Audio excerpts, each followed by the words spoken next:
Hello बच्चों, आइए प्रश्न को देखते हैं। रूपांतरण किसे कहते हैं? तना के अर्धवायवीय रूपांतरणों का वर्णन कीजिए। आइए इस प्रश्न की मुख्य अवधारणा देखते हैं। इस प्रश्न की मुख्य अवधारणा है रूपांतरण। आइए इस प्रश्न का उत्तर देखते हैं। कुछ विशेष कार्य करने के लिए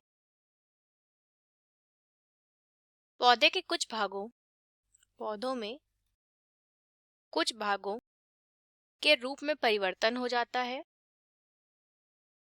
इस क्रिया को इसे रूपांतरण कहते हैं। पौधे के तने में जब रूपांतरण भूमि से थोड़ा ऊपर की ओर होता है, तब ये तने कायिक प्रजनन में भाग लेते हैं, यानी कायिक प्रजनन करते हैं। इनकी पर्व संधियां मिट्टी में जड़ों को फंसाकर नए पौधे बनाती हैं। इसे अर्धवायवीय रूपांतरण कहते हैं, यानी तने का अर्धवायवीय रूपांतरण। अर्धवायवीय रूपांतरण 4 तरह से होता है। पहला है भूस्तारी। इस तरह के रूपांतरण में तना कमजोर और पतला होता है। यह भूमि की सतह पर फैल जाता है और तने की पर्व संधियों से पत्तियां और शाखाएं निकलती हैं। दूसरा है, इस तरह का रूपांतरण होता है, उदाहरण के लिए खट्टी बूटी और ब्राह्मी बूटी में। दूसरा है भूस्तारी रूपांतरण, जब भूमिगत तने की पर्व संधियां कक्षस्थ कलिका से विकसित होकर शाखा बना लेती हैं।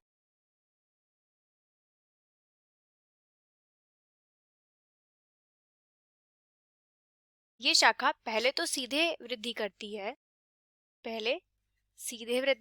है, सीधे बढ़ती है, बाद में ये ऊपर की ओर बढ़ती है। उदाहरण के लिए स्ट्रॉबेरी आदि। इसके बाद अर्धवायवीय तने का रूपांतरण होता है अंतःभूस्तारी।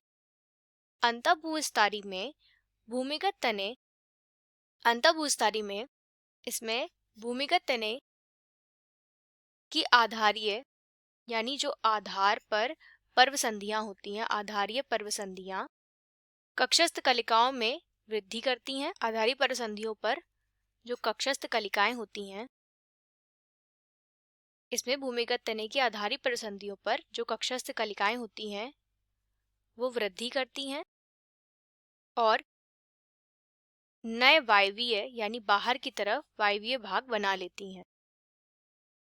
उदाहरण के लिए पुदीना, गुलदाउदी आदि में ऐसी ही वृद्धि होती है।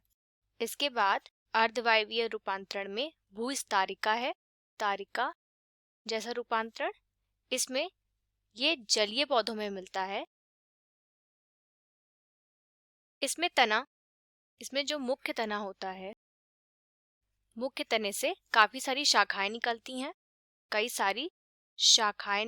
हैं, और पर्व संधियों पर पत्तियां और अपस्थानिक जड़ें निकल आती हैं। उदाहरण के लिए तारिका हमें देखने को मिलता है जलकुंभी, समुद्र सोख जैसे जलीय पौधों में आदि। आशा करते हैं आपको यह प्रश्न समझ आया होगा। धन्यवाद।